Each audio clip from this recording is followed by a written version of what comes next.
So I'm not singing tonight, but I'm doing the State of the Blonde Bombshell. I do one of these every once so often, basically talking about my life or talking about things that have made me angry lately. And I've got plenty actually on my plate. There's some good news, which is unexpected, but really great news. As I said, I had fun at the wrestling thing this weekend. Don't know if that's going to be a permanent thing. But we're going to talk about the future. Then we're going to make reference to the past. So, talking about the future, I have a chance. Now, we all know how my 2015 has been going. Not that great. But there is a chance that yours truly might be going back to college to get my bachelor's degree in business management. It would be at an online college through Salem University. I would be a tiger, which honestly my favorite zoo animal is tiger.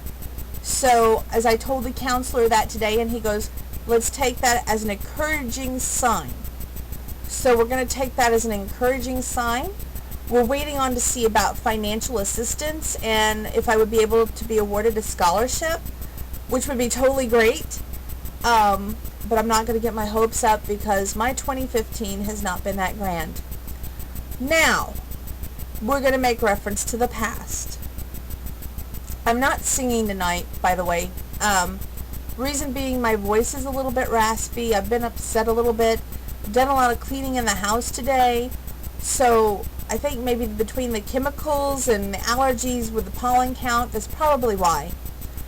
All of my friends lately, we seem to bring up why things didn't work out with my exes, which I don't like. I mean, I overanalyze things enough. And I think the more that you dwell on it, the worse it becomes for you. Because, like, with my insecurities of not thinking that I measure up enough, and then on top of it to bring up, okay, well, it didn't work out with Mike, Mr. 8.5 years, because you weren't willing to move to North Carolina. Or, he isn't going to come to you because his life is in North Carolina. Now, Mike was nice and wrote me a letter actually this week, and his letter basically said that he wishes me well, and he's been watching my videos, and he made reference that he said he could tell that I was over him, and he didn't know what was wrong with the guys in Illinois, especially the one guy that I wrote the last song for, because he just feels like he's a fool for not making things work with me, because he wishes and he regrets not making things work with me. So, saying that I didn't have to be enough to measure up to be his wife, let's examine that. I not only virtually married him once, I virtually married him twice. Furthermore, I was his wife for 8.5 years. Could we have made it work? Who knows? Because we never actually made a go of it face to face. We had a wonderful relationship via the internet, also talking on the phone and texting, and I can't say any more than that. So, based on that alone, that's all I can say. Number 2, Mr. Park. Okay. The reasons that it wouldn't work with him is beyond reasoning. My father met and married a woman on the internet, left the area, did not inform us of his leaving until my mother filed for divorce, and that is how we found out he left the area. There was no, Donna, you're my daughter, I think that I need to tell you this before I leave. There was no note, no caring, no concern of us not wondering where he went, where he was at, if he was safe. Because why? It was all about him. Now, with Mr. Park, it was all about him. You see, we met basically on the internet. I posted questions on my Facebook account, and when my weight loss started happening, bingo, bingo, he started to take notice. And that's great. It's flattering, but it's not so much what's on the outside that counts, it's what's on the inside. And if you're not going to appreciate what's on the inside and you're going to flirt with every single woman on my board and build up that, oh my gosh, what is he doing when I'm not around? That's not a good basis for a firm foundation for a relationship. Furthermore, there was just so many times where I was wondering if it was okay to text him. Would he be upset? I went through that with my dad when I thought, oh my goodness, I hope I don't make him upset, and if he does, is he going to get mad at me? Because he had a bad temper. So what I'm saying is, for me to trust, let my guard down and let someone in, and then for them to betray that trust and go behind my back and date a mutual friend, that right there speaks volumes to me. And no, I don't think that door could ever reopen, or let alone think about marriage with Mr. Park. Door closed. Third one, CB. Oddly enough, this one is probably going to be a sore spot for me for a long time. And the reason why I'm so focused now on my diet, let alone going back to school, because this one has got me so gun shy of ever trying again for another relationship, because A, I second guess myself, and B,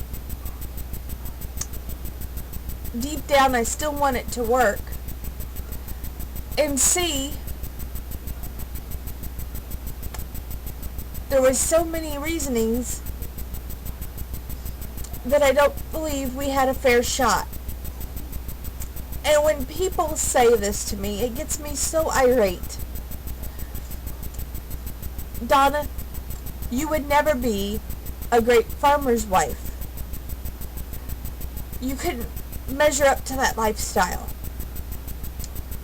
Let me hit that out of the ballpark right now. If you are in love with someone, you're in the relationship together. And relationships go through change. You grow together if you make the relationship work. So with that being said, we're going to cover this. If I was to make the relationship work with him, I could be a great wife, first and foremost. You don't look at the occupation, you look at how you can better, if you can support, if you can be a hard worker, if you can be in the relationship for the long haul, if you can be in the relationship at all, then you love everything about that person in order to make that relationship work. And you all know from my writing session how I feel on the situation with CB. I feel like that situation, there was a lot of talk done behind my back. And I feel like there's a lot of trust issues that I have already had with not knowing what was said and not knowing how to defend myself. So whether or not I could be a great wife is not determined on, well, what time would you get up, and, would you be able to make him breakfast, or would you be able to support a large farm family? It would be, can you support each other in the relationship? Can you bring out the best in each other in the relationship? Can you stand beside each other, not in front of, not behind, but beside each other in the relationship? Can you communicate with each other and not believe rumors and lies spread by those who hate each other? By that I mean who hate me or dislike me and for some reason have an axe to grind with me without being able to tell me face to face. Sorry, I'm a little bit emotional. Furthermore, don't lead a woman on to think that there's a future there if you're only out for a good time. Be honest from the get-go. And I believe in my heart of hearts, like I said, he's going to be the one that I have a real hard time moving on from, because I keep putting out that hope and that faith that, okay, mistakes happen, things get said, but I am a second chance person, and I believe in second chances as well as I believe in forgiveness because I'm a Christian. And I truly believe that if it's meant to be, then you can work through anything. And your biggest argument that you'll have is where you're going to go eat first, lunch, supper, breakfast, whatever. Furthermore, about being supportive and a good wife, it doesn't matter what field of expertise the man is in. If he can be dependable, loving, caring, compassionate, loyal, basically I can push him away and he pushes right back, but he's not abusive and he's not berating me behind my back. He's not lying to me, saying he's going to be one place and then be another. He's not saying, okay, you know what, I love you, honey, but he's saying it to 5 other women. If he can honestly step up and be the man that I need, then I can be a farmer's wife. I could be an EMT's wife. I could be anything in the world's wife, as long as I love him and he loves me. Sorry. It all boils down to love. It doesn't boil down to what they do. It boils down to love. If you love someone, you don't turn your back and you don't walk away, because love don't run.